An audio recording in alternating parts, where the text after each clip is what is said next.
Bonjour. Aujourd'hui, je vais parler de stratégie de mesure de performance. Moi, ce que je constate bien souvent dans mes projets, c'est que on parle pas forcément beaucoup de stratégie. On parle beaucoup d'outillage, on parle beaucoup de technique, on parle beaucoup d'opérationnel, voilà. Mais quand il s'agit de parler de stratégie, là, il y a plus trop grand monde. Donc, le principe de cette conférence, c'est de parler de comment on met en place une stratégie de mesure de performance digitale, en particulier avec Matomo.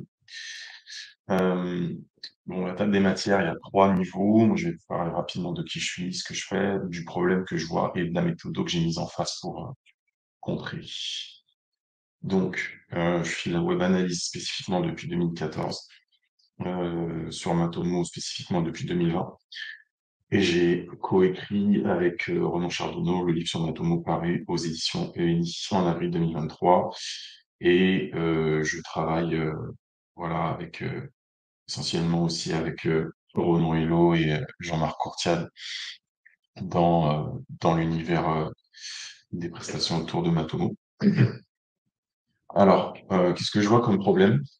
Euh, la web analyse. C'est pour moi c'est un sujet qui est plus complexe ou plus difficilement appréhendable que des autres sujets en marketing digital. Quand on fait de la publicité, quand on fait du SEO, quand on fait du social media, quand on fait tout un tas de choses comme ça, généralement on comprend bien de quoi on parle et ça va assez vite, on voit les résultats assez rapidement, on poste un article sur un réseau social, on voit l'engagement, on voit la portée, etc.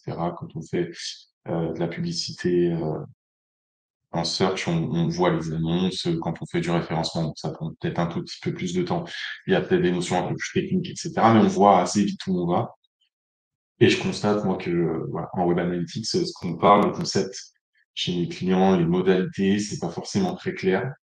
Il y a beaucoup de gens qui peuvent être partie prenante dans les projets avec des cultures, des niveaux d'expérience, une familiarité avec l'outil qui est pas forcément uniforme. Il y a des gens qui aiment particulièrement tel outil et quand il s'agit de migrer vers tel autre, ils sont pas forcément à l'aise. Autre chose que je vois aussi bien souvent, c'est que les délais de mise en œuvre sont parfois très longs à partir du moment où il y a un besoin qui est exprimé et à partir du moment où la donnée elle est collectée. Et il y a une impression de flou dans ce qu'il y a à faire, les étapes clés, les rôles de chacun, les responsabilités, qu'est-ce qu'on va avoir comme données disponibles et comment on va faire pour les exploiter. Donc ma méthodologie, en fait, elle tourne autour de plusieurs pôles. Le premier pôle, c'est ce que j'appelle le pôle des outils collaboratifs, c'est-à-dire que euh, je partage, moi, dans mes projets avec mes clients, toujours un modèle de dossier qui est organisé toujours de la même manière pour leur montrer un petit peu les choses qu'on va faire et dans quel ordre. Il y a des choses qui sont optionnelles, puis il y a des choses qu'on va faire toujours. Donc, j'ai des dossiers en rouge, donc, qui sont et écrits en gras, qui sont les grandes étapes. Alors, on peut faire de l'audit, optionnel ou pas, on peut auditer les comptes Matomo, on va faire de la stratégie, on va écrire un plan de tagage, on va faire de la configuration d'outils, on va faire de la recette, du reporting. Potentiellement, on va faire de l'optimisation de la perte digitale, potentiellement, on va faire une formation, potentiellement, on va documenter les projets et potentiellement, on va faire des comités annuels, semestriels, etc., qu'il va falloir documenter. Donc, le parti pris que j'ai, c'est que ça peut paraître pas grand-chose, mais cette notion de je mets les sous-dossiers à l'extérieur des dossiers, je les numérote et je les mets de couleurs différentes, ça permet visuellement aux clients de savoir où on en est. Là, typiquement, on voit que tout est rouge et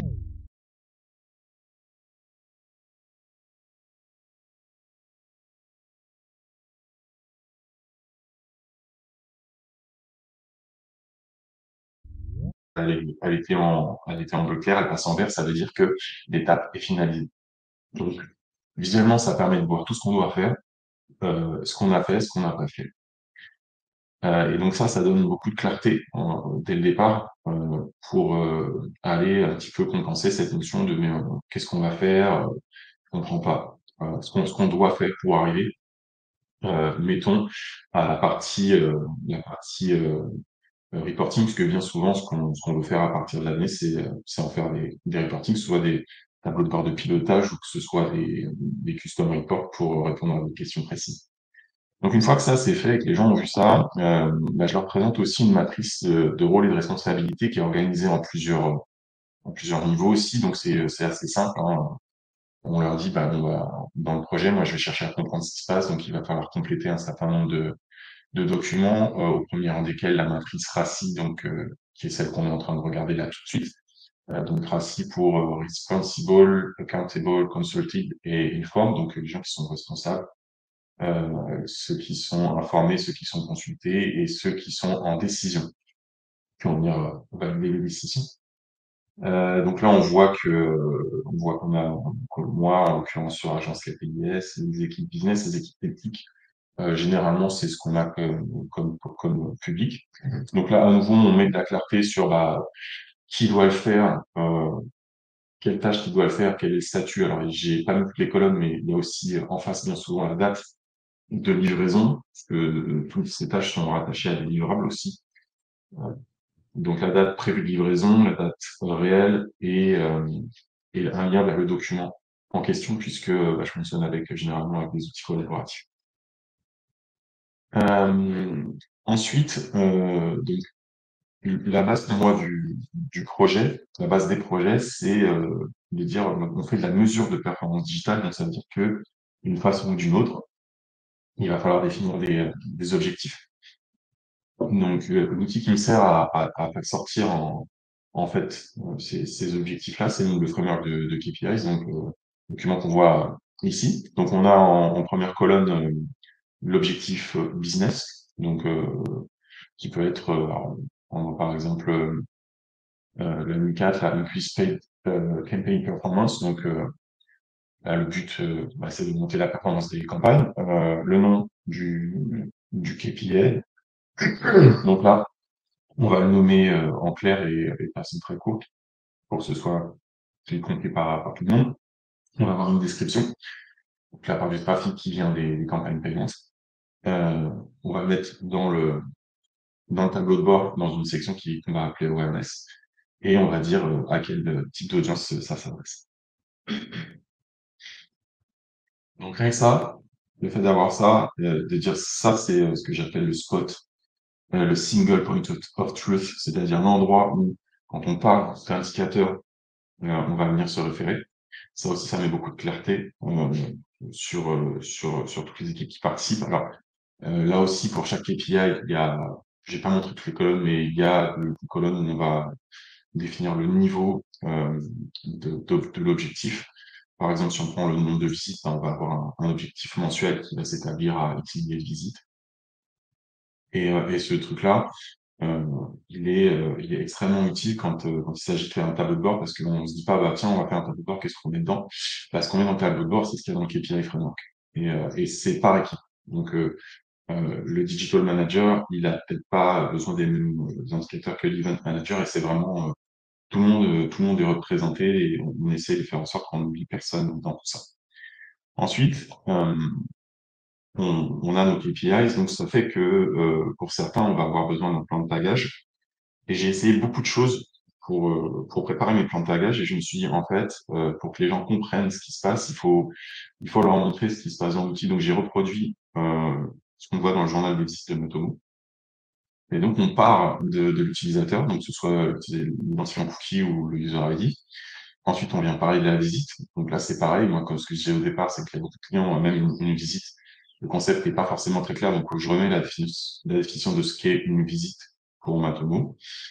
Et bah, je leur dis, il y a des dimensions, en fait, il y a des informations qu'on va trouver au niveau de la visite.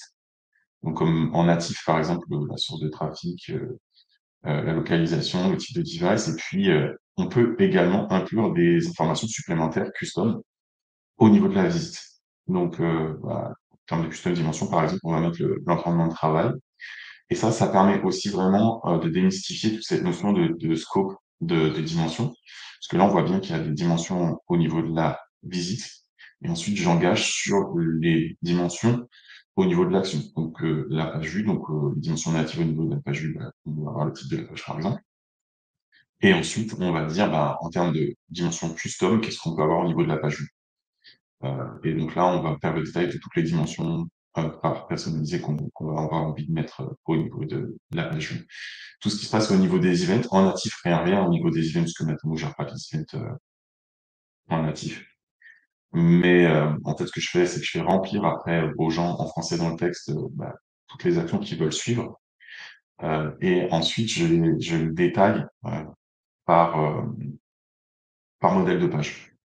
Donc là, on voit bien qu'il y a cinq citations dans l'automo. Donc ça amène aussi beaucoup de clarté sur qu'est-ce qu'on va retrouver dans l'outil. Ensuite, à partir de ça, donc typiquement, quand je repars de mes tracking parameters, c'est que je dis, bon, bah, je veux suivre les gens qui cliquent sur le bouton Read More sur la home page. Je vais le retrouver ici, ou le bouton valider, peu importe. Donc là, on voit que dans mon plan de tagage, j'ai un onglet plan de mesure. Donc je vais trouver le modèle de page de la home. Je vais le mettre en catégorie d'engagement, puisque c'est un clic sur un bouton, je suis pas dans de l'information, mais je suis plutôt dans l'engagement. Notons que ce niveau de cette catégorie d'événements, je l'alimente grâce à mon framework de KPI, où je dis quelle est la section du tableau de bord, donc là, en l'occurrence engagement. Donc je vais me retrouver avec le modèle de page. En fait, la manière dont j'organise les choses, c'est dans l'action d'événement, je vais prendre le modèle de page, l'endroit où se trouve l'élément sur lequel il y a une interaction, la description du type d'interaction et la description de l'élément lui-même. Donc on se retrouve avec home, header, clic bouton validé, qui se répercute là automatiquement dans ma colonne code de tracking. Alors cette colonne-là, elle est masquée parce que cette feuille du plan de tagage elle est à la destination des équipes marketing, donc ils n'ont pas à voir ça. Mais au moins, je montre que c'est une concaténation en fait de tous les éléments qu'on a là, et je détourne la valeur d'événement en faisant dire que c'est le template de page 1 et que c'est le tag numéro 1 dans le template de page 1. Ça me permet de resetter par la suite beaucoup plus facilement mes tags. Donc là, je le retrouve en fait dans une feuille qui s'appelle non, pardon, c'est la feuille d'après. Je la retrouve en fait ici dans cette page. Frédéric, Ouais. on me dit dans mon oreillette, est-ce qu'il y a possibilité pour toi de passer en mode plein écran? Parce qu'en fait, sur le stream, du coup, ça apparaît en pixelisé, enfin pas en pixelisé, mais si jamais tu as la possibilité de zoomer ou vraiment de mettre en plein écran, ce serait encore mieux. Ok, là je suis passé en plein écran. Je sais pas si ça aide. Ouais, bah, tout ce que tu peux faire pour que ce soit en plus grand, ce sera mieux, mais en tout Ouais. cas, toutes les explications sont géniales et tout, mais c'est vrai que ouais. Ok. Voilà. Merci Ouais. Fred. Ouais, je vais zoomer peut-être encore un petit peu. Je peux pas faire plus. Ouais, donc du coup, mon measurement plan là, tout ce que j'ai ici, mon code de tracking va se répercuter dans ma feuille data layer events. Et du coup, on voit bien à nouveau que bah, typiquement, mon event value, elle reproduit le numéro du template de page et le tag en lui-même. Ensuite, j'adresse la partie data layer page view, donc pour les pages qui ont un rechargement du doc, toutes les pages qui ne se rechargent pas. Donc là, avec comment dirais-je, on dit à qui on s'adresse aussi dans le projet. Donc, typiquement, les gens savent que c'est les devs qui vont devoir venir dans cette slide-là avec les commentaires, les recettes. Généralement, il y a 3 recettes, 2 recettes en pré-prod, une recette en prod. Dans le tagging plan, il y a aussi toutes les variables. Alors, avec des variables qui sont soit des variables standards dans tous les projets, soit des variables qui sont custom, soit des variables qui sont e-commerce. À chaque fois, on va retrouver le nom de la variable, la catégorie à laquelle ça se réfère. Fred, je suis désolé, on me dit encore dans mon oreillette qu'on ne voit toujours pas très bien. Est-ce que tu as juste la possibilité de mettre en mode diaporama, par exemple? On va voir si ça va mieux passer comme ça en mode diaporama. Diaporama. Comment c'est un diaporama? En fait, ce qu'il y a, c'est que le flux vidéo qu'on a, en fait, il est en très basse définition, du coup, pour permettre l'intégration. Et donc, ça doit être affichage diaporama. Ouais, je suis passé en diaporama. Et puis vu que j'ai un petit délai de 5 secondes, c'est la raison pour laquelle pour moi ça met un petit peu de temps. Parce qu'en fait, nous de notre côté, en mode diaporama, on voit toujours tes diapos en fait sur la gauche. Donc ouais, donc tac. Là, je suis en diaporama, là, j'ai rien sur la gauche là tout de suite. Et là, ça change notre vie. Merci beaucoup, Fred. Ok, super. Bon. Alors, donc, je continue. Donc ça, on l'a déjà vu. Donc là, j'étais en train de parler des variables, hein. Donc le nom de la variable, à quoi elle se réfère, donc la catégorie. Est-ce que c'est standard, est-ce que c'est custom, est-ce que tu sais du commerce, une description de la variable, le format.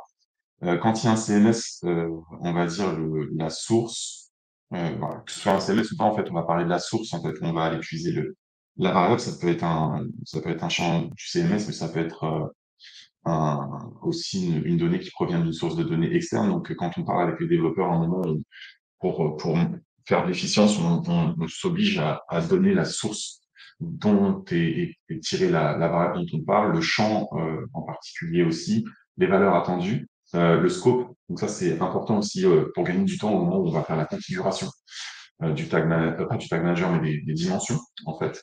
Si c'est pas la même personne, ben, c'est très explicite, on va juste pouvoir dire, ben, c'est configuré dans les variables de niveau visite ou de niveau action. Et même parfois, ni dans l'un, ni dans l'autre, si jamais on a besoin d'une variable spécifique au niveau de l'événement.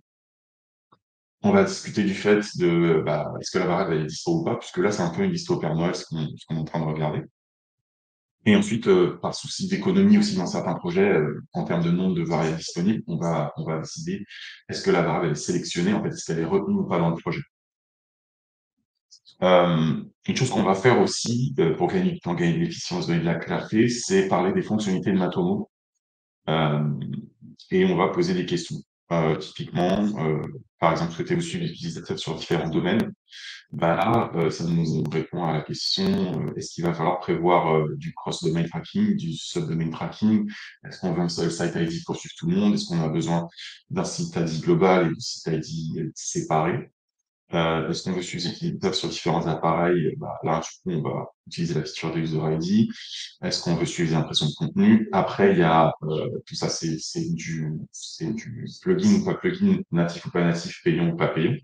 Mais à la fin, on a une photo aussi de, bah, tiens, les gars, il va falloir prévoir l'achat du plugin Rollup Reporting. Donc voilà, ça aussi, ça permet vraiment s'il y a des personnes différentes responsables les unes des autres des différentes opérations, s'il y a quelqu'un qui a la carte bleue, il sait qu'il faut acheter le pack premium des plugins qui sont décrits ici. Sur les goals, c'est là que vous allez pleurer parce que je pense que même moi, je vois très mal à l'écran. Alors, sur les goals, il y a plusieurs choses. Le nommage, il est capital. Parce qu'en fait, dans les équipes, il y a des gens qui vont être utilisés, qui vont être intéressés par un seul objectif. Et donc, si on leur dit, bah, ton objectif à toi, c'est le numéro 10, bah, ils auront plus qu'à aller taper dans la liste des goals de 10 ou alors chercher 10. Et donc ça, c'est pareil. Donc, moi, j'ai un 0, 1.0. Donc là, l'objectif, c'est la mise en relation. C'est donc des formulaires de contact, mais j'ai un point 0 parce que ça regroupe toutes les mises en relation, mais il y a des mises en relation par produit. Et donc après, j'ai des objectifs qui font 0, 1.1, 2, 3, 4. Et donc, ça permet aux gens d'aller se repérer, de regarder que l'objectif qui les intéresse. Donc après, on prévoit aussi on configure le funnel. Donc, on met une page de début. Après, il peut y avoir aussi d'autres étapes. Là, j'ai pas mis l'exemple, mais quand il y a différentes étapes dans le funnel, on les écrit aussi. On met le type d'objectif. Donc là, c'est un objectif à base d'URL, la configuration. Est-ce que l'objectif est fonctionnel? Est-ce qu'il y a un funnel? Est-ce que le funnel est fonctionnel? On va regarder le nombre d'objectifs comptés versus le nombre d'objectifs dans l'entonnoir avec un écart entre les deux. Après, bah, on voit s'il y a un problème quelque part et si là, typiquement, euh, on a un écart parce que sur les devices mobiles, sur certains types, notamment chez Apple, ben, lorsqu'une page est vue et que la personne relance son navigateur, la dernière page vue se recharge et donc du coup, bah là, c'est confirmation de demande qui se recharge, donc il y a un objectif qui est compté, mais pas dans l'entonnoir. Donc là, c'est pas un problème.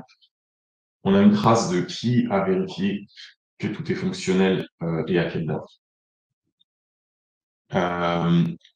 Sur la partie paramétrage des custom dimensions, là, je reprends en fait ce que je vous ai montré tout à l'heure avec en plus les numéros en fait des variables. Vous trouvez, donc, par exemple, là, j'ai mis en orange les variables 4, 5, 6 et 7, donc page template, name, URL et funnel step. On voit qu'ils sont sur le scope action. Et donc, du coup, moi, quand je vais dans ma tomo après, je vais dans ma dimension d'action et je configure mes custom dimensions en répliquant en plus du nom de la variable l'ID. Parce que après, quand je vais dans mon tag manager et qu'il faut que je fasse le mapping, bah, ça m'arrange bien de savoir que le slot 4, bah, c'est le nom de la variable 4. Et même quand les gens vont dans ma tomo et qu'ils regardent, des fois, c'est plus facile pour eux même d'avoir dans l'interface le nom et l'ID de la variable. Comme ça, il n'y a pas d'ambiguïté sur les choses qu'ils sont en train de regarder. Pareil sur la configuration des segments. Alors vraiment, pour moi, c'est le cœur de tout ce qu'on est en train de faire, d'avoir des conventions de nommage à la fois sur les objectifs, sur les funnels, sur les segments, sur tout ce que j'appelle les assets web analytics, de manière à ce que tout soit propre et lisible et qu'il n'y ait pas d'ambiguïté. Donc, je commence toujours quand je fais un segment par me poser la question, ça concerne quoi? Est-ce que ça concerne la conversion? Est-ce que ça concerne l'engagement? Est-ce que ça concerne, je sais pas quoi, une audience en particulier? Et après, ben, j'ai des choses que j'alimente et qui viennent se compléter. Donc, typiquement, mon segment concerne la conversion, concerne un entonnoir pour un site donné avec un site ID donné. Et ensuite, je définis mon segment. Donc, je dis, bah, question 1, la visite à participer à l'entonnoir, machin, et à la position X dans l'entonnoir. Et donc, du coup, à la fin, ça finit par me faire un segment qui s'appelle conversion 0.0, mise en version totale, le nom du site, le site ID qui va avec. Même chose au niveau des dashboards et des custom reports. Bien souvent, les custom reports sont fondés les dashboards sont fondés sur des custom reports. Donc pareil, je me borne à mettre quel site ID ça concerne, le nom du site concerné, la source, l'ID du custom report en soi, le type. Donc là, c'est le custom report. Des fois, c'est de l'API quand c'est de l'API, quand c'est comment dirais-je? Ouais, de l'API direct. On a donc le nom du rapport, le segment utilisateur, et on se retrouve après, toujours pareil, le site ID, le site en lui-même, la source de données, l'ID du custom report, le type de données et le nom du report. Et ça, c'est bien quand on est dans un Looker Studio, par exemple, où on se galère à vouloir changer une source de données. Ben, si on se borne à tout bien nommer comme ça, c'est très facile de juste mettre le numéro du custom report et boum, on fait nos modifs. Et puis après, aussi, quand je crée tout ça, je me borne à mettre ma dimension 1, la 2, la 3 et toutes les métriques qui sont rattachées à mon custom report. Voilà, comme d'habitude, je parle très vite, j'ai fini. Et voilà, si vous avez des questions, bah, c'est le moment.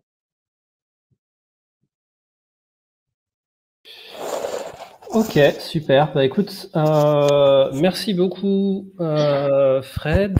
On va attendre du coup les questions de la part de l'audience. Donc vous avez Ronan Hello qui est.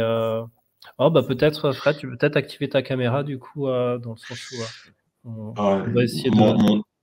Mon intérêt n'est pas forcément très présentable, c'est pour ça que j'ai. Ah. Sinon, c'est vrai qu'on serait peut-être montré à l'écran et tout, histoire de montrer qu'il y a des vrais gens derrière l'ordinateur, etc. Donc, je vais essayer de meubler puisqu'il est quand même 10h23 avec la prochaine conférence annoncée pour 11h. Donc, on va voir ce qu'on peut faire. Donc, on attend de voir si. Alors, en même temps, à côté de ça, on a le live YouTube à côté avec un chat et peut-être des questions qui vont arriver. Donc, en fait, pour l'audience, c'est vrai que si vous ne souhaitez pas aller sur Work Adventure pour discuter avec Ronan Hello et lui envoyer les questions, vous pouvez aussi directement aller sur le live YouTube et directement poser vos questions. Alors, on a une très bonne question qui vient d'arriver de Aurélie. Donc, merci Aurélie d'avoir posé la question. Aurélie nous dit tagging plan, scope, action ou visite, quelle différence s'il vous plaît? Alors, je ne sais pas si tu as l'occasion, toi, de voir la question directement dans le chat ou pas. Mais ce que je vais faire, c'est que je vais... Oh là là, c'est génial, on a plein de questions qui arrivent. Ah, c'est la folie. C'est la folie, puisque Alex nous a également écrit dans le chat. Alors, je vais te mettre du coup la question dans le chat. Donc, la première question est celle d'Aurélie. Donc là, quand je dis le chat, pour nous, c'est le chat Jitsi. Voilà, donc ça, c'est la question d'Aurélie. On a une question de Alex, hop, qui arrive après derrière. Donc, et là, voici, hop. Pour la réponse pour la question 1, je vais me référer à, je sais pas si vous voyez toujours mon écran, j'imagine que oui. Oui. Oui. En fait, la différence entre scope de visite ou scope action, c'est que une dimension de scope visite aura toujours la même valeur, quelles que soient les actions que fait l'utilisateur pendant sa visite. C'est-à-dire qu'il peut aller sur la page A, la page B, la page C, il peut rester un quart d'heure ou 3 heures, il peut valider des formulaires, il peut regarder des vidéos. Si il vient d'un pays qui est l'Angleterre, et ben toute sa visite, il sera avec une dimension euh, au niveau de la ville qui restera Angleterre. Voilà, il changera pas. Et donc sur ce plan-là, ce qui est propre à une dimension de scope visite, c'est que elle demeure la même tout au long de la visite de l'utilisateur. De même que le type de device, quelqu'un qui arrive sur un smartphone, tout au long de sa visite, et la valeur variable type de device sera smartphone. Au niveau de l'action, ce sont des dimensions qui changeront de valeur au fur et à mesure de leur visite. Typiquement, quelqu'un qui voit la page d'accueil, le titre de la page sera page d'accueil, puis s'il va sur la page contact, la variable titre de la page deviendra contact. Et on peut avoir tout ça à la fois en natif, donc comme je viens de le dire, le type de device, c'est natif, Matomo vous le donne de base. Le titre de la page, c'est pareil. Par contre, admettons que vous avez deux audiences différentes après connexion à un compte client. Par exemple, vous avez une audience qui sont des professeurs et une autre qui sont des élèves.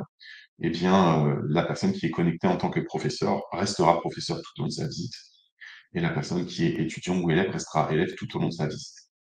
On peut prendre pareil d'autres exemples.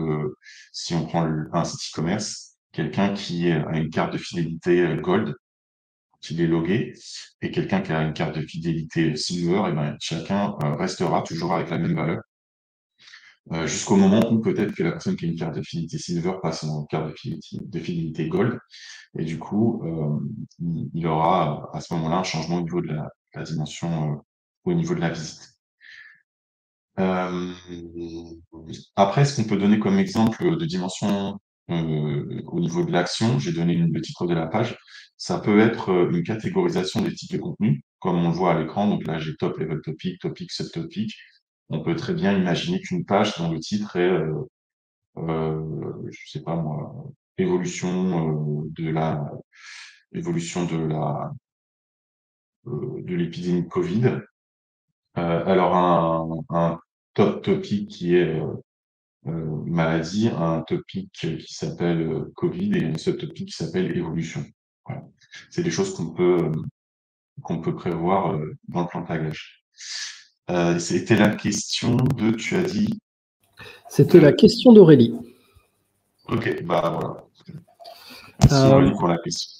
Ouais, merci Aurélie qui nous a d'ailleurs répondu dans le chat, nous indiquant que cela correspondait à ses attentes. Donc, écoute, merci beaucoup Aurélie pour avoir posé la question et merci beaucoup Fred pour ta réponse éclairée. Alors, on a une autre question donc, de la part d'Alex, donc Alex Carmona, que vous avez probablement rencontré sur Udemy, où elle a un cours en français sur Matomo qui est très bien fait. La question d'Alex est la suivante. Est-ce que Fred recommande de faire le KPI de Framework pour tous les projets, même les petits sites, sans plan de tagage? Oui, je le recommande toujours parce que c'est un exercice c'est un exercice intellectuel important pour comprendre ce qu'on est en train de faire. Ce qu'on est en train de faire, c'est de la mesure de performance digitale, soit, mais c'est une mesure de performance. Et donc, du coup, qu'est-ce que c'est la performance? La performance, c'est le degré d'atteinte d'un objectif. C'est pour ça qu'on est capable de dire qu'on a fait une bonne ou une mauvaise performance, selon qu'on a atteint l'objectif ou pas, ou qu'on a dépassé ou qu'on a été en dessous. Si on parle d'athlétisme et qu'on parle de 100 mètres, une bonne performance pour quelqu'un qui a un niveau mondial, c'est en dessous d'un certain nombre de secondes. Mais par contre, pour moi, si je fais le 100 mètres et que je le fais, je sais pas, en 20 secondes, peut-être que pour moi, c'est une bonne performance vu mon profil. Mais je recommande de le faire à chaque fois parce que ça permet de cadrer, encore une fois, d'obliger nos interlocuteurs à se demander qu'est-ce qu'on est en train de faire. On est en train d'essayer de regarder de quelle manière on parvient à faire adopter des comportements à nos visiteurs. Et quand je fais cet exercice-là, je me rends compte à quel point je me heurte à des résistances, des incompréhensions, et je suis obligé à chaque fois de dire aux gens, mettez en perspective ce sur quoi vous êtes évalué dans votre travail, à savoir votre boss, il vous évalue sur quoi? Il vous évalue, alors il y a des choses très simples, hein, par exemple, votre boss, il peut vous évaluer sur le nombre de formulaires de contact validés sur un mois. Voilà. Donc du coup, ça, bah, vous êtes très très facilement capable de le rattacher à un comportement sur le site web. C'est le nombre de fois où quelqu'un a rempli un formulaire, a cliqué sur envoyer et tout le formulaire a été compris. Mais parfois, je me suis dans des situations où il y a des gens qui me parlent d'objectifs et ils ont du mal à le rattacher à un comportement sur le site web. Donc, oui, je recommande de le faire parce que ça aussi, ça permet d'aller compenser le problème de mais on ne voit pas où on va, je vois pas où on va, je vois pas avec quoi on va finir. KPI Framework, en fait, c'est un préprint entre guillemets d'un tableau de bord. Donc, ce qu'on peut dire dans les groupes de travail, c'est le KPI Framework est un préprint, c'est une prévisualisation de ce qu'on aura à la fin. Dans ce travail, quelle est la place de l'utilisation de l'IA? Pour le moment, aucune.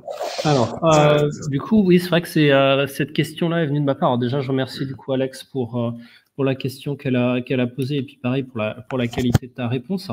Donc, concernant la question que je viens d'ajouter dans le chat, c'est la suivante. C'est dans tout le travail que tu fais, donc là, tu nous as montré plein de tableaux, etc.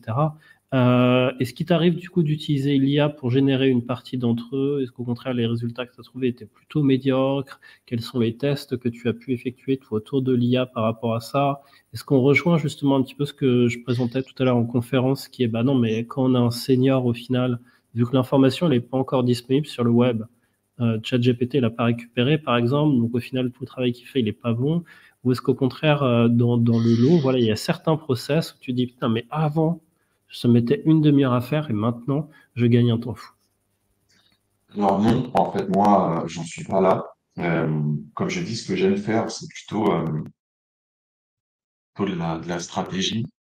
Et je suis un peu gêné dans ce que je fais de faire appel à de l'intelligence artificielle. Je préfère forcer mes interlocuteurs à utiliser leur intelligence naturelle pour réfléchir et amener des réponses, même si c'est dur. L'intelligence artificielle, alors moi j'ai gagné énormément d'efficience, non pas avec l'intelligence artificielle, mais avec les feuilles de calcul Excel et les formules, la concaténation, etc., l'automatisation. Là, l'intelligence artificielle est très utile et très très puissante, c'est au moment de créer des checklists. Euh, En fait, quand on a quand on a pris l'avion ensemble récemment, euh, avec toi, Ronan, et avec Ronan Hello, j'ai pris conscience de la, la puissance des checklists Et dans nos projets aussi maintenant, ce que je me borne à faire, c'est demander aux intelligences artificielles, voilà ce que je vais faire, voilà, je te présente tout ce que je vais faire, euh, fais-moi des checklists est-ce que j'ai bien fait ceci, est-ce que j'ai bien fait cela, et sors-moi aussi. Alors ce que je demande moi dans mes prompts, c'est sors-moi étape par étape et minutieusement tout ce que je dois faire et les risques, les imprévus qui peuvent arriver et comment je contrecarre ça. Mais l'intelligence artificielle n'est pas suffisamment intelligente aujourd'hui pour saisir les subtilités euh, de, des demandes qui peuvent être faites par les gens, ce qu'il y a derrière, ce qui est sous-jacent.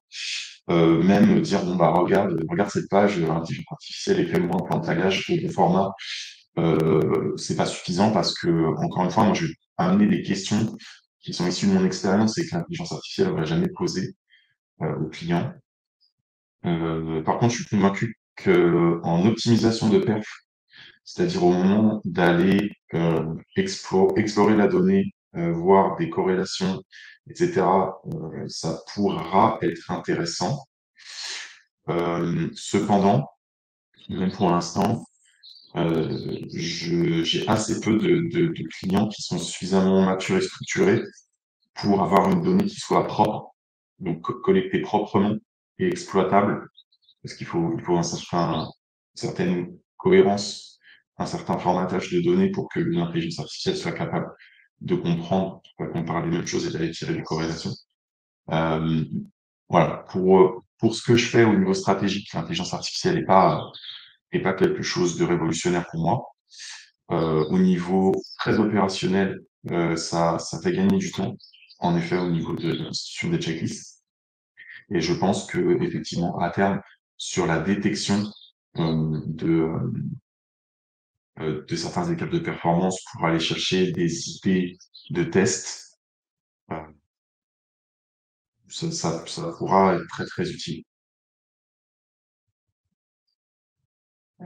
Merci Frédéric. Alors, je regarde dans le chat YouTube s'il y a d'autres questions qui arrivent. Je vais peut-être me permettre une dernière question ou deux dernières questions. Alors, c'est vrai que pour les personnes qui nous regardent, qui nous écoutent, tout ce que tu nous montres, c'est vrai que, en tout cas, moi, c'est toujours ma perception quand je vois ça, c'est waouh, c'est très très technique. Alors, ce serait comment ça se facture? Et également, est-ce que bon après la réponse vient logiquement vient enfin coule de source. Mais en fait, j'imagine qu'il y a beaucoup d'entreprises qui du coup partent pas du coup là-dessus sur cette stratégie-là. Est-ce que bah, toi tu leur si imaginons tu es mandaté pour une autre mission, autre que celle, on va dire de la définition du plan. Est-ce que tu leur rabâches tout le temps en leur disant: «Mais non, mais vous savez que là, ce que vous faites, c'est pas la bonne approche parce que vous avez pas mis les fondations et que les fondations, je suis capable de le faire», ou est-ce qu'au contraire, tu arrives à travailler sur des projets, où il y a de l'existant et tant pis, tu fonces et tu fais ce qu'on te demande de faire et tu reviens pas aux fondamentaux, j'ai envie de dire, à réexpliquer. Enfin, je sais pas si tu vois d'ailleurs le sens de ma Ouais, question, aussi. mais quand on t'entend, en fait, on est vraiment on a l'impression qu'on est au tout début du projet, qui doit être super bien carré, et cetera. Mais du coup, comment se passe, en fait, d'une certaine manière, cette relation avec le client pour aussi bien lui facturer, mais aussi bien faire la partie, pédagogique s'il y en a à faire pour dire: «Mais non, mais attendez, on démarre pas un projet analytics comme ça, où là, vous avez l'impression d'être 5 ans en avance, alors qu'en fait, vous avez juste même pas appris à lire». Voilà, ma question. En fait, moi, je commence toujours par présenter mon positionnement qui est celui de l'avocat. C'est-à-dire que je leur dis, moi, je suis là pour défendre vos intérêts dans dans le domaine de la mesure, de l'optimisation de la perte digitale, je suis là pour défendre vos intérêts. Ensuite, j'évalue toujours le contexte. Quelles sont les équipes que j'ai en face de moi? Quelle est la culture par rapport à ça? Ensuite, j'essaye toujours de commencer par une petite introduction. Je sens que si je sens que le besoin est là, je commence toujours par une introduction à qu'est-ce que c'est que la mesure de perte digitale, l'optimisation de la perte digitale, c'est quoi la web analyse, qu'est-ce que c'est dans les grandes lignes. Ensuite, c'est de dire, voilà comment ça se passe normalement. Donc, dans mon intro, il y a tout ça. Je leur montre tout ça, mais on ne rentre pas dans le détail. Je leur montre toutes les étapes. Je leur dis, normalement, si on veut faire les choses proprement, si on veut être pérenne, si on veut construire quelque chose qui sera réexploitable dans le futur, compréhensible par tout le monde, solide, c'est ça qu'il faut faire. Après, les gens peuvent dire, non, on n'a pas le temps, on n'a pas le budget, on n'a pas envie. Là, je dis, OK, très bien, voilà les approches alternatives qui sont possibles. Donc, typiquement, bah, OK, on va pas passer par là. Je vais juste vous expliquer comment on fait un plan de tagage. Donc, vous avez un modèle de page. Bah, déjà, il faut les définir. Qu'est-ce qui se passe sur ces modèles de page? Donc, ça, c'est tous vos events. Quelles sont les dimensions au niveau de la visite, les dimensions au niveau de l'action. Et puis, voilà, vous aurez votre donnée qui sera collectée. Et après, est-ce que vous voulez collecter toutes les interactions? Est-ce que vous voulez collecter que un certain type? Est-ce que voilà, il y a des cas où effectivement on me dit non, non, on veut juste la donnée. Des fois même, il y a des gens qui veulent pas utiliser la démarche du tracking en dur, enfin du tracking data layer et qui, pour X ou Y raison, vont devoir utiliser du tracking basé sur le DOM. Donc là, c'est pareil, on leur explique, on leur dit, bah, c'est pas forcément ce que je recommande, c'est pas ce que j'ai l'habitude de faire. On explique pourquoi, et puis parfois, on nous dit, bah oui, mais on est contraint, et c'est comme ça qu'il faut faire. Et là, on s'adapte, mais en mettant toujours en exergue les risques que ça comporte, les conséquences que ça va avoir. Euh, voilà. Après, en termes de combien ça vaut, bah, ça se compte en termes de nombre de jours d'intervention. Euh, on oscille sur ce genre de projet entre 6 et 15 cas selon l'ampleur de ce qu'il y a à faire. Quand je suis en mode, parce que ce que je vous présente là, parfois je le fais en mode atelier. Euh, si je le fais en mode atelier, c'est pas moi qui vais faire le plan de tagage dans mon coin, donc c'est les gens qui vont le faire, donc je les forme entre guillemets à le faire. Et ça, généralement, je le vends sur un mode atelier à 6K. Après, s'il y a la partie configuration, recettes, enfin, s'il y a tout le scope que je dois faire moi, on rajoute et en règle générale, ouais, on est aux alentours de 15K pour une intervention complète. Merci Frédéric. Alors, on va prendre une toute dernière question. Question d'Aurélie. Merci une fois de plus Aurélie de participer aux échanges. Comment savoir si on a besoin des plugins de type Form Analytics, Media Analytics par rapport aux fonctionnalités natives de Matomo?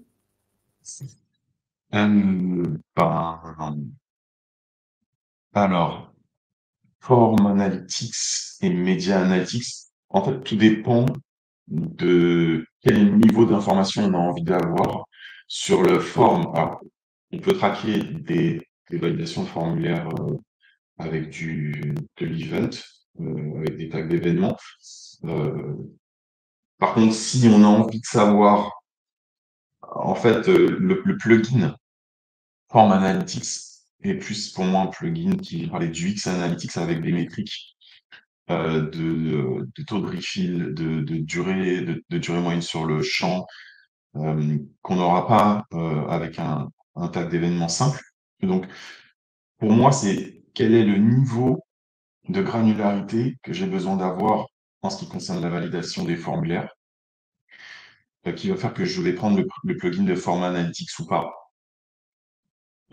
Sachant aussi que je peux ne pas avoir envie de faire un plan de tagage, d'avoir un tag d'événement qui vient me parler de mon formulaire. Et si j'ai une URL de confirmation, pour mon formulaire, ça peut être plus rapide de prendre le plugin et de ne pas avoir à faire de plan de tagage, de ne pas avoir à manipuler de trigger ou quoi que ce soit, et d'avoir une info sur mon formulaire. Donc, je dirais que s'il y a une page de confirmation, quand il y a un formulaire de contact, ben, ça peut être plus rapide d'utiliser le plugin de Form Analytics. Et voilà, si on le prend, en tout cas, c'est qu'on est conscient qu'on va vouloir analyser finement la contribution ou la dégradation d'un champ dans un formulaire. Sur Media Analytics, bah, je pense que c'est un peu le même plan, c'est que Si on a juste YouTube et qu'on n'a pas envie de se casser la tête à aller faire des choses en custom pour traquer les vidéos avec les events, eh ben on va utiliser le plugin, ça va nous faire gagner du temps. Par contre, si on a des outils vidéo un peu enfin, qui sont pas pris en charge nativement par Matomo, ben là, il va falloir faire du custom. Mais voilà, moi, c'est en fait la réponse à ça est toujours comment je me projette. Est-ce que c'est capital pour moi? Est-ce que dans ma conversion, j'ai du formulaire et donc auquel cas, bah, je vais prendre le plugin ou alors je vais même prendre un outil tiers spécifique en UX Analytics pour regarder ces questions parce que je sais que je suis capable de mettre du test AB derrière. Parce que si je me rends compte typiquement avec du Form Analytics qu'il y a un champ qui pose problème, ben, il faut que je sois capable derrière d'aller tester le fait de le retirer ou que je change sa formulation contribue positivement à ma performance. Voilà. Bien, écoute, merci beaucoup Frédéric. Merci beaucoup pour, pour ces réponses. Merci également donc à Aurélie, à Alex d'avoir du coup contribué aux échanges. Je regarde dans le chat si on a d'autres questions. Je n'en vois pas.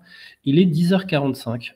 Je pense que ça peut être intéressant du coup pour chacun de pouvoir profiter d'un temps de pause avant donc la prochaine conférence. Donc, je tenais en tout cas à te remercier, Frédéric, vraiment pour la qualité de ta conférence, de ton intervention. Est-ce que éventuellement tu as un dernier petit mot à dire aux participants? Merci, merci d'être là, merci de nous écouter. Merci de vos questions et voilà, n'hésitez pas à prendre contact avec moi ou avec d'autres personnes dans la communauté Matomo pour si vous avez des questions. Enfin, voilà, juste pour dire, on est toujours content de pouvoir répondre et à comment dirais-je propager la connaissance autour de ce sujet. Super. Merci beaucoup, Fred. On te souhaite un très bon bateau au Camp France. Merci beaucoup. Bonne chance.